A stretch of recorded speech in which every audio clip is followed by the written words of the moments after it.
I suppose most of you know that this last week we began to unfold our planned campaign to give this church a future and to make the faith more believable for people who find many aspects of faith unbelievable.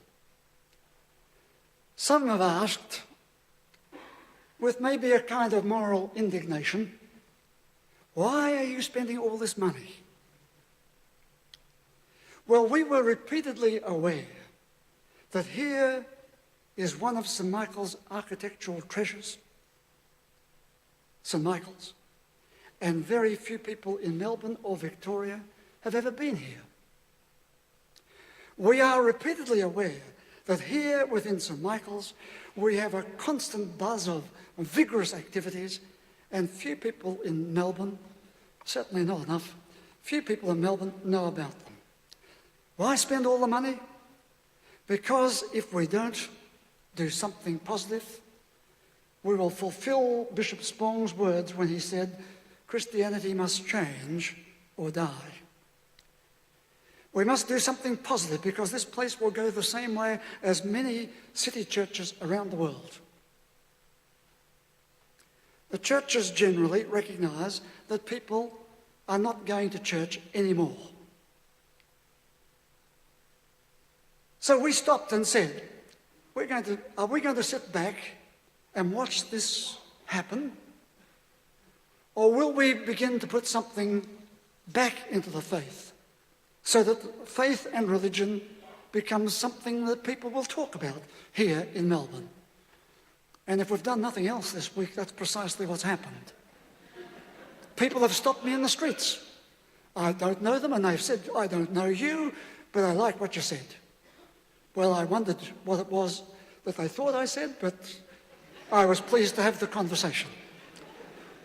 You see, when I came here over 30 years ago, this church was nearly empty. And we've built it into a large body, and it is now recognised as a vigorous example of city churches in many countries. We have said St. Michael's is not just a place to go to, not just a destination.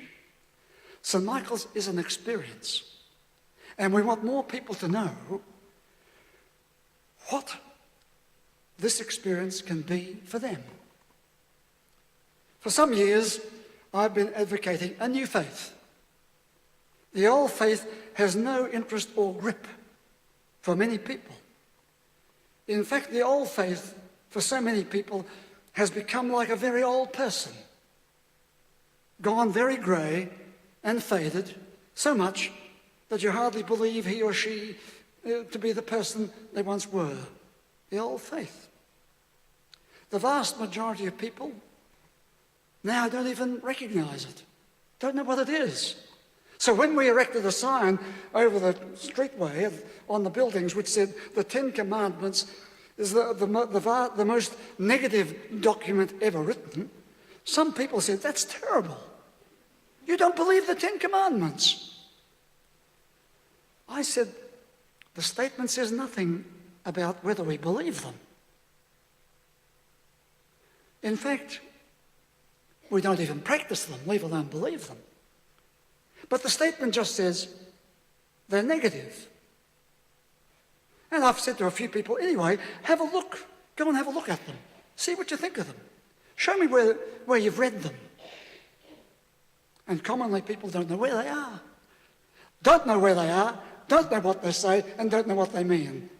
And when they do come to look at what they mean, they then have to put in a number of contingency statements. The Ten Commandments in the Old Testament are negative. And do you know something? Jesus thought so too. That's why he said, I'll give you three better ones. Love your God, love your neighbour, and love yourself. That's what he said. Leave the old ones, follow these. And he went on further and said, You believe in an eye for an eye and a tooth for a tooth. And by the way, many people still believe that. But he said back then, 2,000 years ago, I will give you something that will transform the world. Love your enemies. Do good to them that hate you. Of course, you're going to say, but you can't love your enemies. Well, as I said last week, a first step is to start talking to them. Stop treating them disgracefully. Because violence will beget violence. It's a law of violence. Stop torturing them as if we are no longer ethical, dignified human beings. You see, sooner or later it will happen. After all the destruction and after all the killing, what happens? We gather around the conference table and start talking. The New Faith says we are searching for new pathways to bring the world to a better humanity. Isn't that a worthwhile objective? We're searching for ways to save planet Earth. Isn't that a worthwhile objective? We're searching for ways for human beings to start loving themselves and more to really love life. Wouldn't that be a worthwhile objective? How many people say to me, life is not fair. It's a hard life. There is no sense in life. But this one thing is powerfully important. Life is what we have. It's a gift. And it is here for us now, and then it is gone. So Jesus of Nazareth said, the secret is this. Live life in all its fullness while you have it. And that requires many ethical choices. It's one thing to have the edict up on top, but then it has to be translated, doesn't it, into ethical choices. The New Faith is looking for ways to translate those words into our everyday life better. How to live and let live. Not a bad objective, is it? How to celebrate the gift. And how to join with others to transform the dark side of life into a real love of life. People who have given up talking about loving God will easily talk about loving life.